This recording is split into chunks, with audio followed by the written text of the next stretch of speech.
အားလုံးပဲမင်္ဂလာပါ Match Day Madness နဲ့ကြိုဆိုလိုက်ပါတယ်ဒီနေ့ကတော့ Champions League Final မှာဘယ်အသင်းနိုင်မှာလဲဆိုတော့ကျွန်တော်တို့ခက်မှန်မှာဖြစ်ပါတယ်ဘာဖြစ်လာမှာလဲဆိုတော့ကျွန်တော်ခက်မှန်ကြမယ်ဒီနှစ် Champions League Final ကတော့ PSG နဲ့ Inter Milan ထိပ်တိုက်တွေ့ဆုံမဲ့ပွဲလေးဖြစ်တယ်ဒီဗီဒီယို IBC ဘက်က sponsor ပေးထားပါတယ်ကျွန်တော်တို့ camp man တဲ့ဟာတွေအကုန်လုံးကို launch ချင်တယ်ဒါမှမဟုတ် back end ချင်တယ်ဆိုရင်တော့ IBC ဘက်ကနေ launch လုပ်ရပါတယ်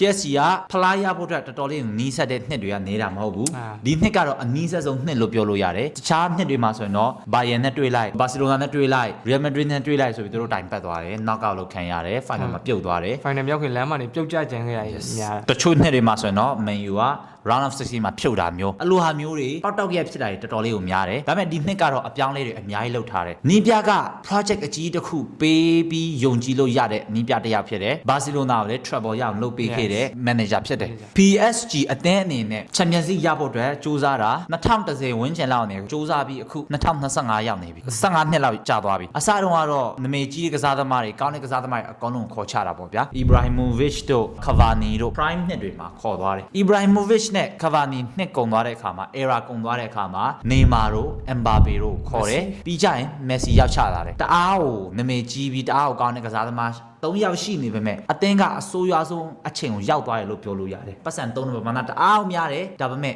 ရတဲ့ပမာဏတအားအောင်နေတယ်ဒီနှစ်ကတော့အနည်းဆက်ဆုံးနှစ်လို့ပြောလို့ရတယ် အခုမှတင်းဝါရှိတဲ့အသင်းတစ်သင်းနဲ့တူသွားရလို့ပြောလို့ရတယ် yes Inter ကိုကြည့်မယ်ဆိုရင်တော့ Inter Milan ကတော့ပုံမှန်တိုင်းပဲသူတို့ကပတ်စံအများကြီးသုံးလို့မရဘူးဆိုတော့ free agent တွေခေါ်တယ် Mkhitaryan တို့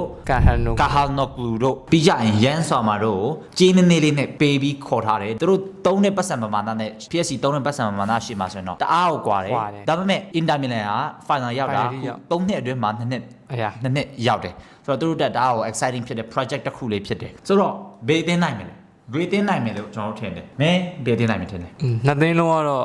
Champions League မှာဘယ်လိုပြောမလဲ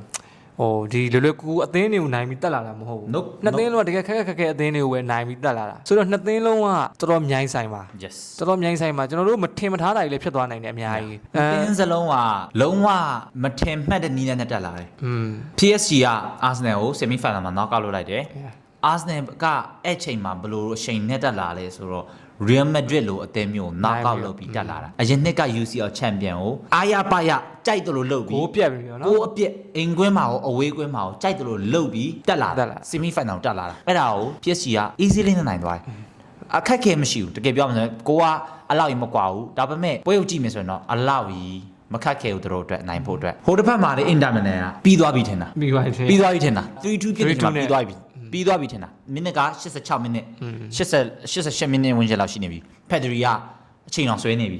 ဘာကြောင့်အချိန်အောင်ဆွဲနေပြီအချိန်မှပြီးသွားပြီထင်တာအဲ့လိုနေရကနေပြန်လာတယ်အချိန်ပေါ်မှာအနိုင်ကိုသွင်းသွားတယ်ဘိုင်ယန်မြူးနစ်ကို knock out လုပ်လိုက်တယ်တေးကြတယ်ပြီးရရင်အင်ကွင်းမှာလာမသိဘူးနိုင်လိုက်တာ1-0တော့ဘိုင်ယန်နော်ဘိုင်ယန်အနိုင်ရတယ်ဘာစီလိုနာကပောင်မှာအကောင်းဆုံးအသင်းလို့ပြောလို့ရတယ် top 3ပဲဘာစီလိုနာသူတို့လေနိုင်ထားတယ်ဆိုတော့သူတို့ကခက်ခဲရောက်လာတာ PSG ထက်တော့မှသူတို့ရဲ့လမ်းကြောင်းပိုခတ်တယ် yes ဆိုတော့ဘယ်သူနိုင်မလဲကျွန်တော်ကတော့ Inter Milan နိုင်သွားမယ်လို့ထင်တယ်ဘာလို့လဲဆိုတော့သူ့ရဲ့ counter attack ကကြောက်ဖို့ကောင်းတယ်ဒီဘက်ကိုကြည့်မယ်ဆိုတော့ကျွန်တော်တို့ PSG ကဖိမှာyes တော့ရှောက်ဖိမယ်လို့ထင်တယ် Inter Milan တက်ကိုခံစစ်ဆော့မယ်လို့တော့မြင်တယ်ကွာတက်ကိုခံစစ်ဆော့ပြီးတော့သူ့ရဲ့ဟိုပါနော်သူ့ရဲ့ပုံစံပေါ့သူ့ရဲ့ play style က Dumfries တို့ yes ဒီက Dumfries ပေါ့ကွာဒီမှာကိုတက်ဆိုင် Dumfries ပေါ့ဒီမှာကိုလေတုံးကြလို့ရမှာဘာလို့လဲဆိုတော့ဒီ attacking နေရာမှာဆိုရင်တော့ तू ကတအားကပ္ပပေါ်မှာအကောင်းဆုံး wing back လို့ပြောလို့ရတယ် attacking နေရာပဲကြည့်မယ်ဆိုရင်ပေါ့နော်attacking သွားတဲ့ချိန်မှာဟိုသူ့ထက်ပိုကောင်းတာဆိုရင်တော့ဘိုဘက်က Dumfries နဲ့ဟို Trent အဲ့လိုပဲရှိမှာကွာအဲ့ Inter Milan ရဲ့ဒီပေါ့ wing back တွေကအရင်မြန်လို့တော့တော်တော်မြန်လို့နေအကွင်းလေကကစားသမားကြီးအကြောင်းပေါ့နော် solid ဖြစ်တဲ့ကစားသမားကြီးအကြောင်းပြီးတော့နည်းနည်းပေါ့နော် vision အမြင်နည်းနည်းရှိရဲ့ကစားသမားကြီးပေါ့နော်ပြီးတော့ Calhanoglu အောင်ဆိုတကယ် vision ကောင်းတဲ့ကစားသမားကြီးသူတို့ရဲ့ long ball တွေပေါ့ long ball ပေါ့နော်အဓိက long ball အဲ့အရာကြီး PSG နည်းနည်းတော့ဒုက္ခအကျက်သေးတော့တွေ့မယ်လို့ထင်တယ် yes ကျွန်တော် Barcelona နဲ့မကန်ခင်ကလေးကကျွန်တော်ပြောနေတာ Barcelona က Inter Milan ရဲ့ counter attack နဲ့တိုင်ပတ်မယ်လို့ကျွန်တော်ပြောတယ်။ဘာလို့လဲဆိုတော့ဘာစီလိုနာ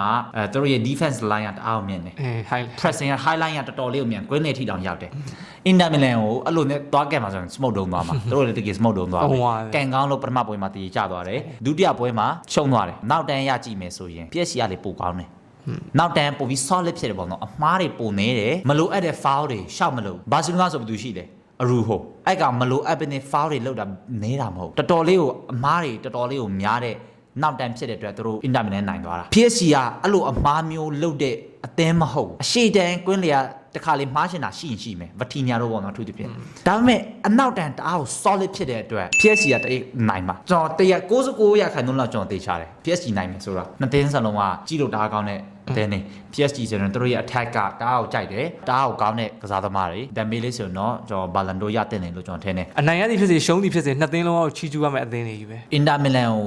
ဘာလို့တော်တော်ကြီးရတော်တော်လေးကို exciting ဖြစ်တာလဲဆိုတော့တို့ရဲ့ကစားပုံပေါ့နော်တို့ရဲ့ formation ကိုကျွန်တော်တအားကြိုက်တယ် Inzaghi ရဲ့ philosophy ကိုကျွန်တော်တအားကြိုက်တယ်အလဲမှာလုံးဝ solid ဖြစ်တယ်အလဲရကောင်တွေကအရှိဟိုလိုကြီးတိုးစရာမလိုအနောက်ဟိုလိုကြီးတအားကိုဆင်းစရာမလိုဘူးပေါ့နော် long ball တွေထည့်တယ်through ball တွေထည့်တယ် wing back ကောင်တွေကအားရပါရပြေးတယ်အားရပါရဖြန့်လာတယ်အတကုံပြေးအတ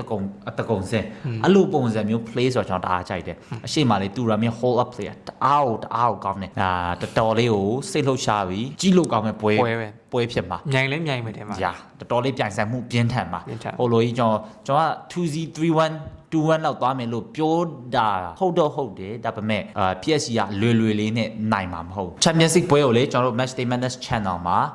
watch along လုပ်မှာဆိုတော့ပွဲတူကြည့်ကြပါဗျာကျွန်တော်တို့လာ join ကြပါ ဒီပွဲမှာတော့ဘောလုံးရတဲ့အသင်းကိုဂိုးသွင်းဖို့အားပေးမယ်သွင်းလိုက်ပိုကောင်းတာပေါ့ yes Man U နဲ့ Spa လို့ပွဲမျိုးတော့မလုပ်ကြပါနဲ့အားလေးတော့တောင်းဆိုရယ်လုပ်ကြမှာမဟုတ်ပါဘူးအားတော့ယုံကြည်ပါတယ် okay ကြည့်နေတဲ့ပတ်သက်ရောဘေးအသင်းနိုင်မယ်ထင်တာလေ comment မှာတစ်ချက်လောက်ရေးပေးထားပါ channel လေးကို subscribe လုပ်ပေးထားပါ like လေးလုပ်ပေးထားပါကျွန်တော်တို့ watch along လုပ်တဲ့ချိန်ကြမှာပြန်တွေ့ကြမယ်